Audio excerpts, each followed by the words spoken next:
Welcome to Pushback. I'm Aaron Maté. Joining me is Lee Camp, comedian, host of the comedy news show Redacted Tonight, airing on RT, and author of the new book, Bullet Points and Punchlines, the most important commentary ever written on the epic American tragicomedy. Lee Camp, welcome to Pushback.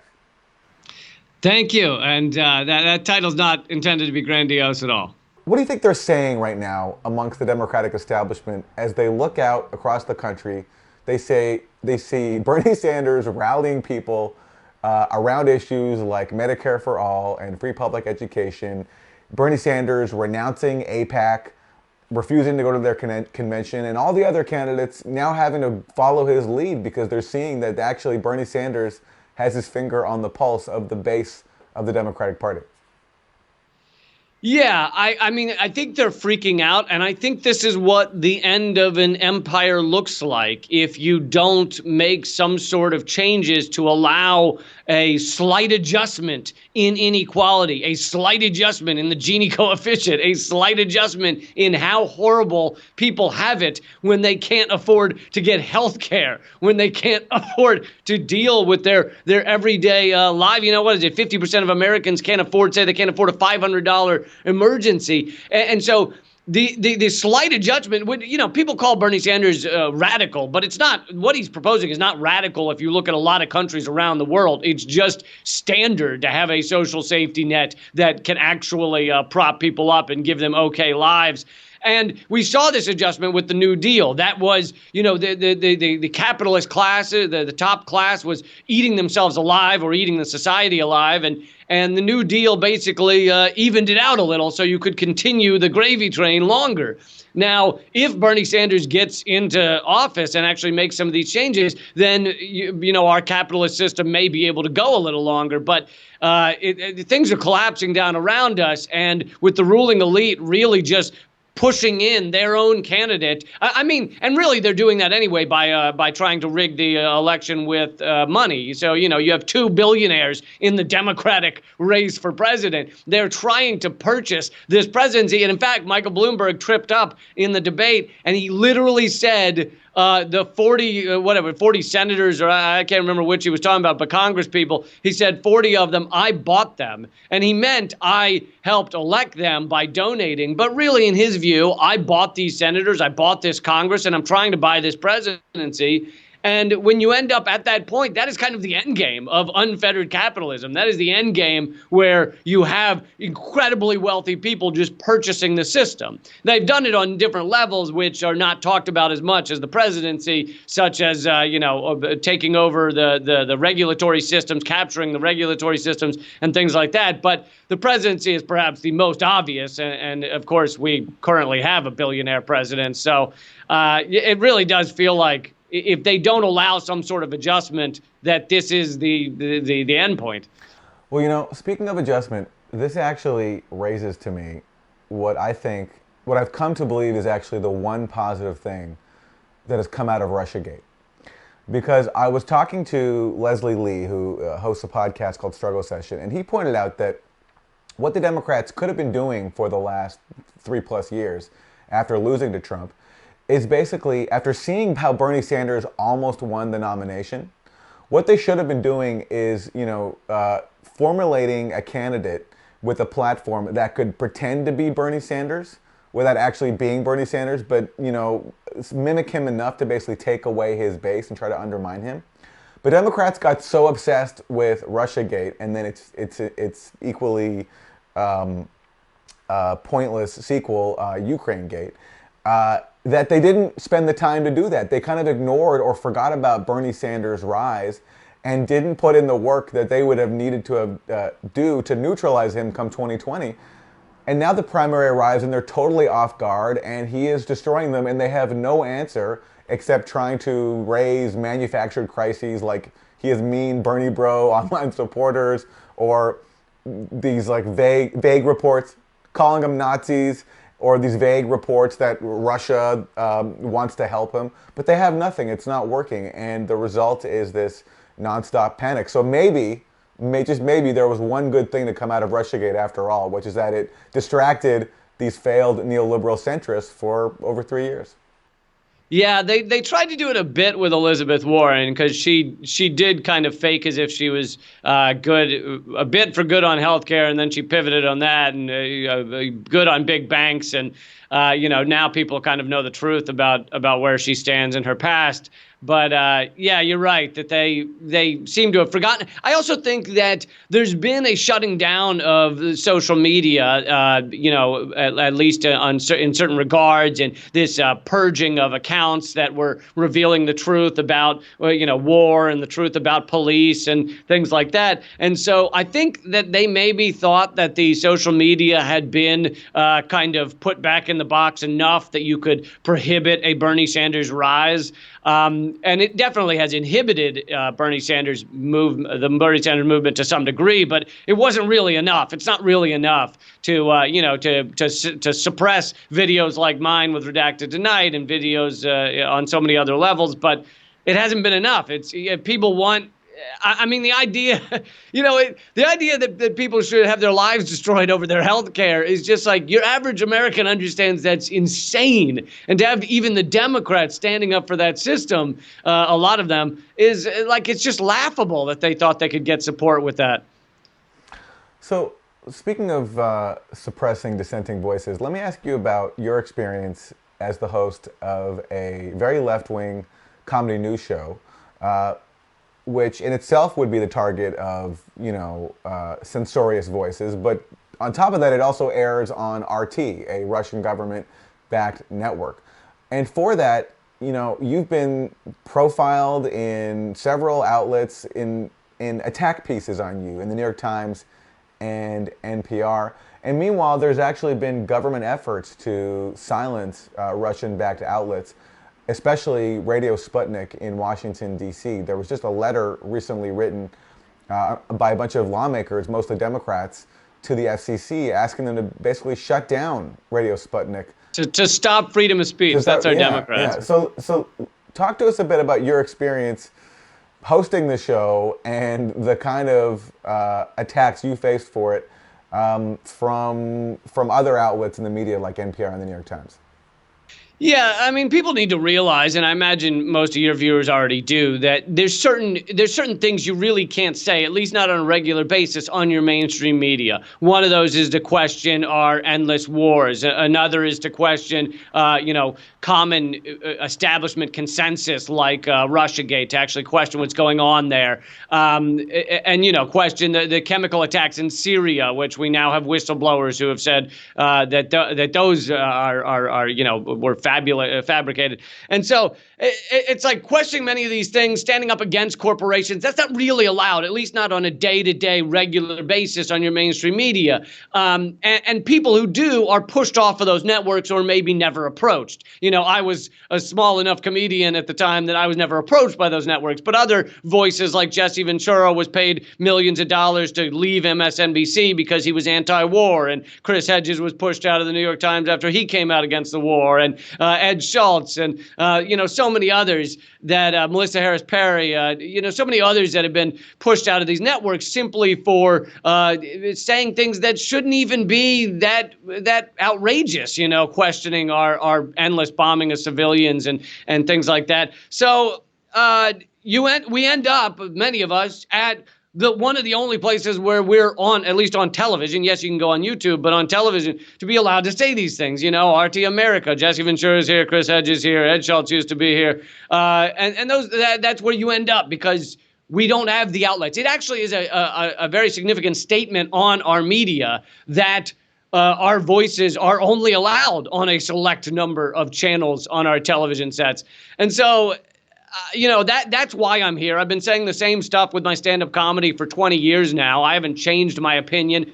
I write all my own stuff, unlike other comedy news shows. I've never been told to say anything or stopped from saying anything. So, it is ridiculous to attack an American in this way. Yet I've had, cover of the arts section attack pieces in New York Times. NPR's Weekend Edition did an attack piece where they called me Russian propaganda. And it's just preposterous, but it really is a statement on where our media has gone in this country, that voices like mine and, in a large degree, yours and Noam Chomsky can't be heard on our mainstream networks. It's pathetic, and people should be outraged at that rather than falling for these attacks against me. And then there's the social media suppression that's also gone on, such as the fact that my Facebook has been shadow capped for 2 years now, where I can't gain followers, even though I have a very large Facebook page. The number of people that they show my Facebook post to is very low, a very low percentage for a page as large as mine. My YouTube channel, whenever I ask people, tweet out, hey, if you think you're subscribed to my YouTube channel, check and see if you are, I get a stream of comments of people saying, oh no, I've been unsubscribed. So they'll just unsubscribe people. I mean, this is now standard operating procedure because the corporations have taken over the main outlets of social media, and they basically give in to what our government wants, which right now is a new Cold War.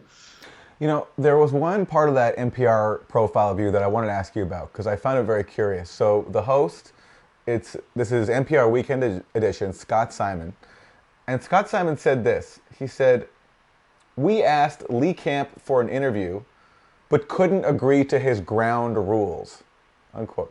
Lee, what were your ground rules? My ground rules was that I didn't want it edited, so I said I'll do it live. Yeah. I said, and they have live interviews. They had the week after me, they had Karl Rove. So they do live interviews. It's not an unusual request. I knew that it was going to be an attack piece. So I said, well, I'll do the interview live. You can ask me whatever you want. Nothing's off the table. And they said, they gave me all these excuses. Oh, well, we could do it live, but it won't be enough time. We need to do blah, blah, blah. And I knew they would edit the hell out of my interview. So ultimately, they just gave up because they didn't want to do a live interview. They were afraid of what I'd say. They were afraid of the points I'd make. And he didn't want to say, oh, Lee offered to do a live interview, but we said no. So instead he said we couldn't agree on ground rules, which was utter horse crap. I mean, that makes it sound like I said to him, only if we never mention Russia and you have to be dressed up like a kangaroo. No, there were no ground rules. Let me ask you your assessment of comedy in the Trump era. I think a huge opportunity has been lost. I remember during the Bush administration, there was so much good comedy. I mean, the Colbert Report, at least if my memory serves me correctly, was so funny. And now you have Stephen Colbert hosting a late night show on CBS, and it's so watered down. And instead of making fun of Russiagate, for which I just imagine as a comedy writer, there's just so much material to make fun of because it's so ridiculous. This idea of a conspiracy and this idea that Russian social media trolls and posts can turn Americans against each other, have people rioting in the streets, and elect Donald Trump.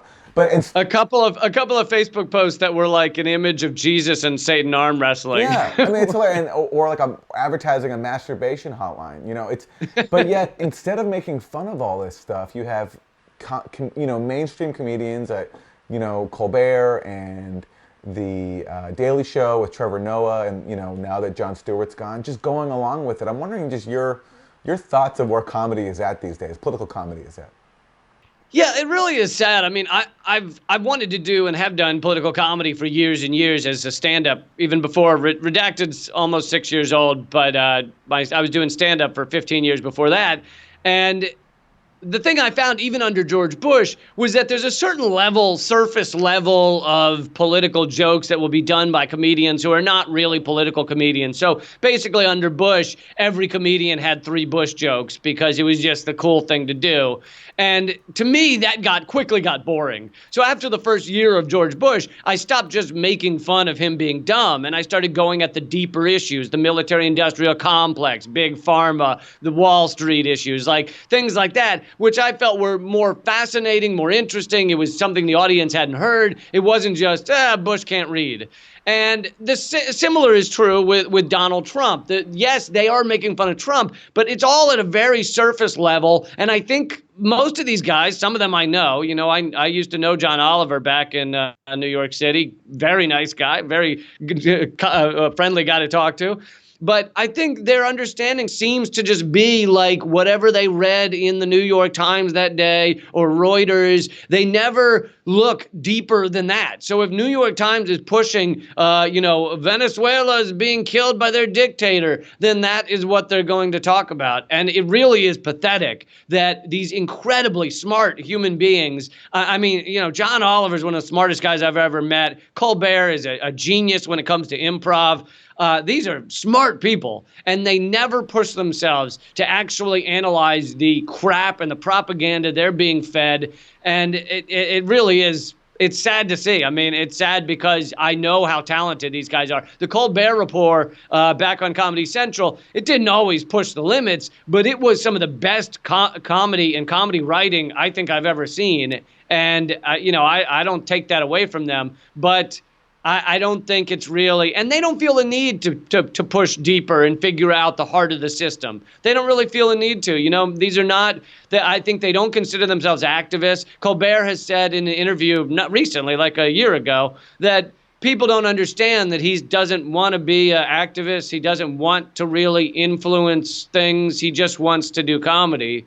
And, that's all right. But I think you should say at the beginning of your show, hey, I don't really want to understand the deeper issues. I don't really want to influence your view, but I'm going to make it look like I kind of care. Like, say that at the beginning, up front. Yeah, but also even saying that for him it's just about comedy, I don't actually believe that. To me, for him now, it's just about middle-brow, safe comedy, because he's not doing anything that really offends, elite sensibilities. And if you're going that route, then that's not actually just a purely comedic choice.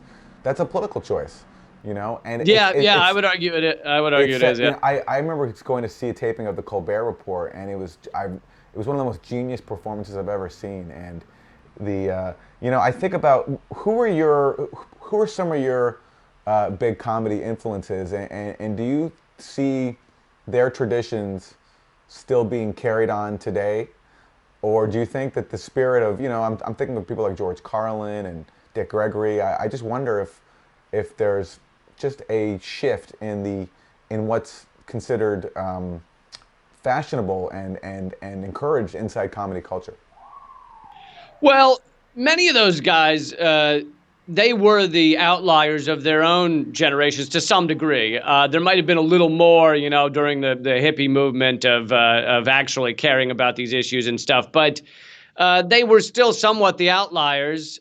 And so in terms of influences, yes, George Carlin was a big influence. Bill Hicks, Doug Stanhope's some of his earlier stuff, and Lenny Bruce, and these guys were definitely an influence on me.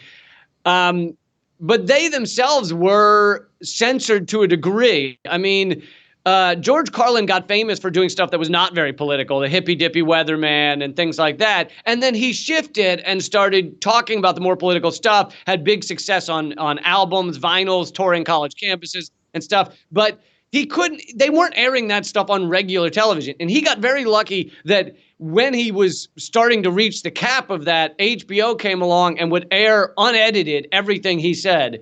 And that was a big takeoff for his more political stuff in the 90s. His stuff about America's very good at bombing brown people and things like that. Stuff that really pushed people. And I think without HBO, there were the gatekeepers there that wouldn't allow that stuff. Lenny Bruce also got famous doing stuff that was not pushing the limits, and then in his live performance started pushing the limits, and they chased him to his death. He was arrested around the nation for saying things that were uncomfortable about religion or about sex, and ultimately he couldn't get a gig, like he couldn't make a living, and he did OD, but I feel like they chased him to his death. And Dick Gregory as well faced a lot of pushback when he became more political, and again got famous doing friendly stuff that white audiences were okay with, then became more political, ran for president even, and he was chased in a lot of ways. He even felt that at a point people were trying to kill him, and he became some could argue a bit paranoid, but the paranoia was justified. Many of his friends were assassinated. He knew the Kennedy boys, as he called them. He was with John Lennon the day before he was killed. And so you understand why people would start to, someone like Dick Gregory would start to fear for his life. And but back to the point of what is going on today. I'm sure there are young comics out there pushing some of the limits, but you're right that a lot of it is rather watered down. A lot of it is rather mainstream. And the truth is, to get on television, and not just get on television, but to nowadays to have the most successful YouTube channels that are promoted by agents and managers and stuff, you have to do what is the acceptable. I mean, I have what I would view as a relatively successful TV show, and yet I can't really get an agent or manager. They don't want to deal with someone who is pushing limits that are not okay for corporate America. They view you as a profit dead end. You're not really going to be able to achieve the success that they want to get for a large management or agent to represent you. So, there's a glass ceiling for actually going after issues like the corporate state, Wall Street, big pharma, anti-war. There's a glass ceiling there that continues to this day, even though there are some areas such as YouTube that you can get some traction. We just got a really stark example of this on the news side when ABC News suspended a senior correspondent named David Wright after Project Veritas, this right-wing outfit, secretly recorded him making some very mild comments. He talked about how that, we don't really focus on real issues. We're there to serve and sell our corporate owners entertainment products like Star Wars and Disney. And he also called himself, he said that I personally identify as a socialist. He was suspended for that. And it's just so striking to see the treatment of David Wright for making, I think, just expressing some personal beliefs off, on a secret camera recording versus what is said openly on air. Like, as we mentioned earlier, Chris Matthews comparing Bernie Sanders' primary victories to Nazi occupation of France, or Chuck Todd comparing Bernie Sanders' supporters to brown shirts. Right. As long as you can say the most offensive things in the world on our mainstream media if it aligns with what the corporate state wants. It truly is incredible what you can say. I mean, they can go in every day trashing Bernie Sanders, trashing his supporters. The Nazi comments may be an outlier, but you look at every article and it's red baiting. Oh, Bernie Sanders went to Russia and found a lot of things to love behind enemy lines. Like it is the most horrific crap, and it's fine. But if you admit that you view yourself as a socialist or that you support Bernie Sanders or something like that, you're suspended. When in fact, it is so clear that these corporate millionaires, multimillionaires, I mean, there's not a one of them that is not a multimillionaire. It's so clear what they stand for. They stand for the corporate candidates, the ones that don't threaten Wall Street at all. And that is fine. That is acceptable. And you just see this again and again and again on our mainstream airwaves because the media, 90% of it has been captured, as have the regulatory agencies, as have a lot of our court system. Why a corporation can kill 1,000 people with a chemical they dumped in the water, or give them cancer, or, a Roundup herbicide giving tons of people cancer. And no one's going to jail for that. They might pay a fine, but no one's going to jail for that. On the other hand, if an individual does something, then they are prosecuted, especially a poor individual. So it just goes to show that corporations have captured even our criminal justice system in a lot of ways. Let me ask you finally about Julian Assange. His extradition hearing has been going on, the first phase of it. The defense presenting all sorts of evidence, including that his harms actually, his leaks, his publications, did not harm anybody's lives, contrary to what the U.S. government claims, and putting forward evidence of all the political motivations behind his extradition hearing, including Secretary of State Mike Pompeo basically calling WikiLeaks a hostile foreign intelligence operation, and raising the alarm about the harm that Assange would face if he was extradited to the U.S. Meanwhile, you're having very little coverage of this in the U.S. media. Your thoughts on Julian Assange, Lee Camp? I mean, there are so many levels of just repulsive to this. Like, people should be furious, should be in the streets over this. This guy should be held up as a hero. He revealed war crimes and bank crimes and crimes of just untold. A list of crimes. Actually, I go through a list of the 18 most important ones in the book, Bullet Points and Punchlines. And it's not just American. It's countries around the world pushing for transparency, showing how they've harmed their citizens, showing what they're covering up in order to continue their empires, whether it be the UK empire or the American empire. He revealed stuff about Russia, about Peru, about Australia, about China. And so when people act like this is just some sort of anti-American mission, that's not true. He was pushing for transparency and revealing to us what we should know about our governments, about the largest banks in the world, and he should have statues to him. And instead, they are prosecuting him and torturing him and driving him towards his death. He is so ill now. It really is just repulsive, because he represented one of the greatest risks to the American empire that we've seen in years, and that is the risk of reality being known, the risk of the truth being known to American citizens. That is what he perpetrated. That is his crime, was revealing the reality of the American empire, the trade deals that they try and force through without our consent. All of these things should be known by the American people. This is of the public interest. And to watch not only him being prosecuted, but our mainstream media barely, if ever, standing up for him, often going after him. They are trashing their own profession. They are creating a precedent where a foreign journalist who's never even been to America could be extradited to America to be tortured for 100 years because he published something. And keep in mind, in the early years of WikiLeaks, the Guardian used it, New York Times used it, Washington, but they all used his information to publish articles. And it's just disgusting to watch our corporate media hacks sit back and allow it to happen to a fellow journalist. And the only evidence so far of potential harm to people actually comes from The Guardian, and WikiLeaks attorneys talked about this, where it was The Guardian journalists David Lee and Luke Harding. Luke Harding, who some people who watch this show might remember, is the author of the book Collusion, who I interviewed back a few years ago. Right. And they actually were the ones who published access to a State Department password that, if cracked, could then expose the names of a bunch of people. So if anybody caused harm, it was these two Guardian journalists, but that is among many things that gets ignored.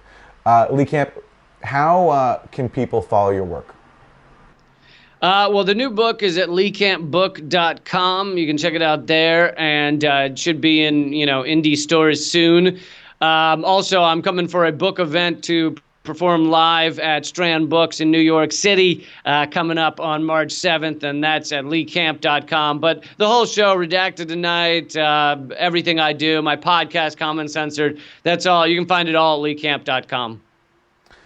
Lee Camp, comedian, host of the show Redacted Tonight, airing on RT, and author of the new book, Bullet Points and Punchlines, the most important commentary ever written on the epic American tragic comedy. Lee, thanks so much. Thanks so much, Aaron.